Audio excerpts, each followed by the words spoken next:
Hello beautiful people, et salut à tous, bienvenue sur ma chaîne YouTube. Moi c'est Maya Omo et vous savez c'est comme toujours pour moi un plaisir de vous avoir ici. Et bonne fête de Saint-Valentin à tous les amoureux, toutes les amoureuses. J'espère que vous profitez bien. À quoi? Valentin. Nous on a un frère Valentin qui est décédé. Mais c'est Valentin, on dit c'est divin, hein, parce que ici c'est ça quoi. En tout cas, c'est la fête de l'amour et aujourd'hui, j'ai voulu parler de l'amour tout en parlant de finances. Vous savez que chaque samedi en 15 sur cette chaîne, nous parlons de finances personnelles. Et je me suis dit, mais quel sujet pourra épouser et l'amour et les finances? Alors, en me baladant sur Netflix, je suis tombée sur ce documentaire-là qui s'appelle The Tinder Swindler en anglais et en français, c'est l'arnaqueur de Tinder. Et je pense que la majorité d'entre vous a eu l'occasion de regarder ce documentaire-là. C'est vraiment, on va dire, ce qui est le plus trendy sur Netflix actuellement. C'est un documentaire qui est un documentaire anglais, voilà, qui a été produit par Felicity Maurice et mis en ligne sur Netflix le 2 février 2022. Et c'est un documentaire qui parle d'un arnaqueur sur Tinder. Et donc, pour savoir davantage sur ce film et savoir davantage sur les leçons financières à tirer de ce documentaire, restez connectés.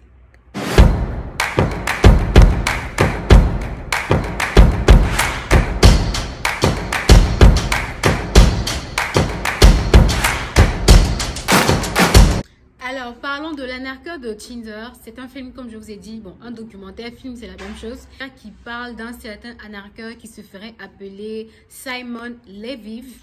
Et disons que la famille Leviv, c'est une famille de multimilliardaires israéliennes, voilà. Et donc, monsieur Leviv, c'est un grand monsieur, un baron du diamant qui vit en Israël.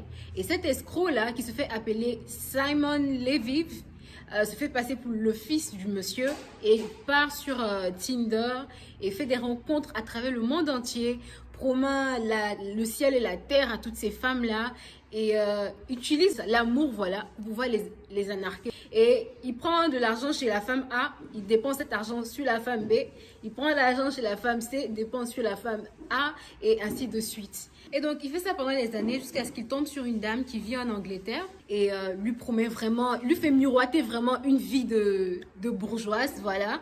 Et après cela, il lui dit qu'il a des ennemis qui entendent à sa vie, des ennemis qui sont après lui, après toute sa famille, et vraiment qu'il a besoin de se cacher pendant un temps. Et pour ne pas qu'on le retrouve, il a besoin de vivre sans utiliser sa carte de crédit, voilà. Et donc, c'est sa femme, bon pas sa femme, mais sa copine, toute inquiète, se met à lui envoyer de l'argent, voilà. Elle lui a envoyé du cash, elle a pris une carte de crédit à son nom, mais il dépense plus de 20 000, voire 50 000 $ par jour. Il a besoin toujours de plus en plus d'argent, car il dit que ses ennemis sont après lui, et que ses ennemis... Ses ennemis sont vraiment à sa poursuite, qu'il a besoin de se protéger toutes les personnes qui sont autour de lui. Et il est passé de pays en pays où, voilà, il ne cessait d'arnaquer les gens. Et donc, c'est comme ça qu'il a arnaqué la dame anglaise, bon, pas anglaise, mais la dame qui vivait en Angleterre. Il a arnaqué une deuxième encore, et une troisième, et beaucoup d'autres femmes, voilà. Et l'anglaise s'est rendu compte qu'elle était victime de, on va dire, de vol, hein, parce que c'est du vol limite. Et je crois qu'elle a vendu l'histoire sur un journal de la place qui a rendu cette histoire-là publique et ils ont pu contacter une deuxième femme pardon, qui avait été victime de ce monsieur-là et finalement ils ont pu trouver plein de personnes au fait qui étaient victimes de lui et il y a sa fiancée, voilà, il était fiancé à une dame qui a eu au fait écho de l'histoire sur les réseaux sociaux et qui a décidé d'aider la police et les dames à mettre la main sur le monsieur et à l'arrêter. Voilà. Donc, de ce documentaire-là, je pense qu'il y a certaines leçons de finances personnelles à tirer. Et ce serait très intéressant pour moi, et surtout pendant cette saison de l'amour, de partager ces petites astuces. Est-ce que ce sont des astuces, mais ces petites règles, là, disons. Alors, de ce documentaire très intéressant, drôle pour moi, franchement, parce que je trouve que c'est super drôle. Je me demande vraiment si ça peut, si c'est la vérité, vous voyez, mais c'est vraiment la vérité. Je suis allée follow, bon, je l'ai pas follow, mais je suis allée sur les réseaux de ce monsieur et je l'ai vu et voilà quoi. Il est sans remords vraiment. Pour lui, C'était tout à fait normal. So, les leçons de finances personnelles que j'ai pu tirer de ce documentaire sont, et je cite, la première leçon, ne perds pas ta discipline au nom d'une relation. Et quand je dis discipline, je parle de discipline entre parenthèses financière. Voilà. Ne perds pas ta discipline financière, ne perds pas de vue tes objectifs financiers parce que tu es maintenant dans une relation. Je prends l'exemple de Pernilla, je pense, qui était dans ce documentaire-là, qui était en train d'économiser pour une maison et qui s'est vu donner toutes ses économies pour la maison à ce gars-là qui a utilisé ça pour acheter des billets d'avion, pour aller se balader et vivre basically la vida loca. Donc, quand on a des objectifs financiers, c'est pas parce qu'on est maintenant dans une relation qu'il faudrait tout bafouer, tout jeter, voilà, franchement. Parce que avant d'être avec cette personne-là, vous étiez déjà une personne avec vos rêves, vos objectifs. Donc, s'il vous plaît, l'amour et puis l'argent, ne mélangez pas.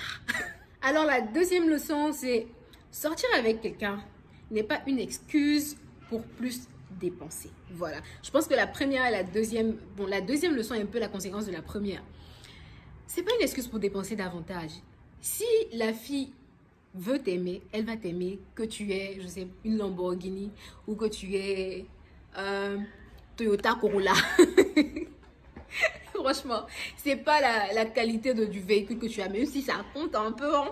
Mais c'est pas la qualité du véhicule que tu as qui va déterminer le degré d'amour que ton partenaire aura pour toi, ou bien si tu as, je sais pas, tous tes vêtements sont des vêtements de marque et tout ça. Non, c'est bien beau, c'est bien intéressant, mais quand vous savez que vous n'avez pas les moyens pour dépenser davantage, présentez-vous vous-même comme vous êtes au fait.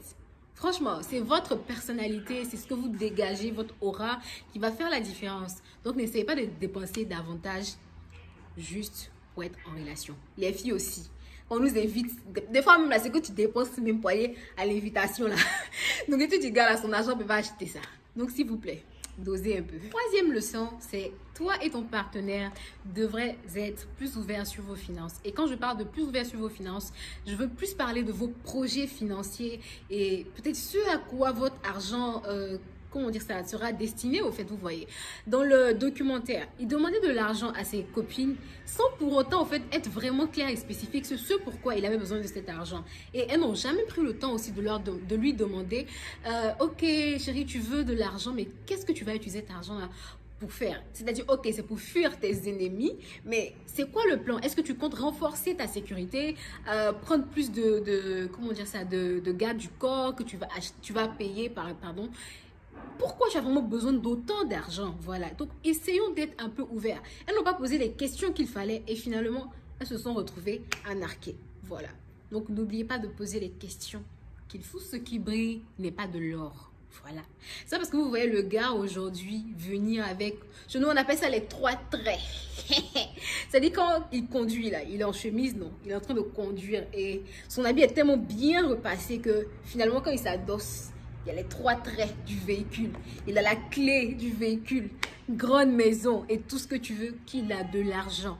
Parce que ça, c'est ce que vous pouvez voir. Mais quels sont ces actifs véritables au fait? Vous vous rappelez de la vidéo précédente sur comment être une smart money woman, où j'ai dit que être fauché actuellement signifie que si on perd aujourd'hui notre source principale de revenus, on ne pourra pas continuer de vivre comme on vit actuellement. On ne pourra pas maintenir notre train de vie. Donc, ce n'est pas quelqu'un qui, d'apparence, montre qu'il a de l'argent ou d'apparence montre qu'il est bien, qui est vraiment riche. Donc, shine your eyes. D'abord les Nigériens. Shine your eyes. Tout ce qui brille n'est pas de l'or. Ne prête pas de l'argent que tu n'es pas prêt à perdre. Ne prêtez pas de l'argent que vous n'êtes pas prêt à perdre. Ça, c'est vraiment, je pense, c'est très important. Quand vous donnez de l'argent à quelqu'un, déjà, vous devez calculer le risque. Il y a un risque. Le risque que votre argent revienne vers vous. Et donc, est-ce que vous êtes prêt à accepter ce risque-là? Si oui, vous prêtez de l'argent. Je prends encore l'exemple d'une dame dans le film. Je crois que c'est la même, Pernilla, voilà. Pernilla qui devait faire, comment dire ça, qui devait acheter une maison et qui prend son argent, ses économies et qui donne à son chéri. Ah non, c'était même pas son chéri au fait à la base, c'était son ami ou un truc comme ça.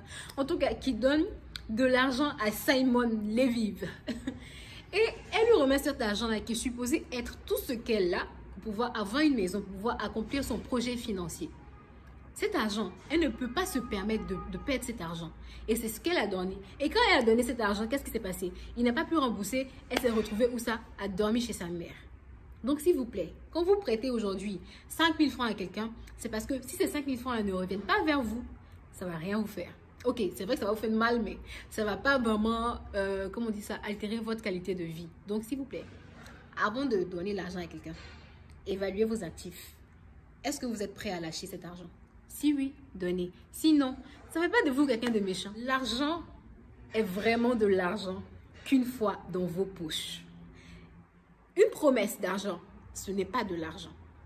Un chèque qui n'est pas certifié par la banque. Un chèque certifié, c'est un chèque sur lequel la banque vous donne, comment dire ça, vous dit sur l'honneur, voilà, qu'il y a de la provision nécessaire sur le compte de cette personne pour que vous puissiez retirer de l'argent. Donc, un chèque qui n'est pas certifié, ce n'est pas de l'argent. Comment dire ça? Une promesse, ce n'est pas de l'argent. L'argent n'est que l'argent qu'une fois que cet argent-là est dans votre compte, on dit ok, on a fait le transfert et tout ça. Ou bien que cet argent-là est dans votre poche. La première dame qui vivait en Angleterre dans le contexte du documentaire, s'est vue, je crois que le gars lui a remis de l'argent. Voilà, il lui a remis un chèque de 500 000 $ ou un truc comme ça. Et franchement, elle n'a plus parlé parce qu'elle pensait qu'elle avait de l'argent. Le gars lui a donné beaucoup d'argent. Du coup, elle s'est dit que c'était peut-être elle qui lui mettait un peu trop la pression et tout ça. Elle est rentrée chez elle toute contente parce qu'elle a de l'argent. Elle va déposer le chèque en banque. Elle attend 1 jour, 2 jours, 3 jours, rien. Elle appelle la banque. On lui dit qu'on ne peut pas lui donner. Vous savez pourquoi? Parce qu'il n'y a pas de provision sur le compte. Du coup, le gars lui a donné un chèque. Il s'est débarrassé d'elle. Elle est rentrée chez elle sans problème. Elle n'a pas alerté la police. Elle n'a rien fait parce qu'elle pensait qu'il avait payé. Mais non, ce n'était pas de l'argent. Donc, une promesse d'argent, un chèque pas certifié, ce n'est pas de l'argent.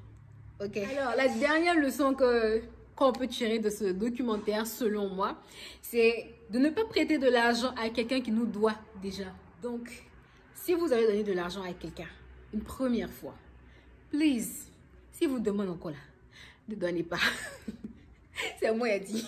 Ne donnez pas. Quelqu'un déjà qui, comment dire ça, qui n'est pas capable de payer au fait sa première dette. Comment est-ce que cette personne va payer la seconde? Franchement. Je crois que c'est la même chose qui s'est passée dans le documentaire où il n'arrêtait pas de demander de l'argent aux dames.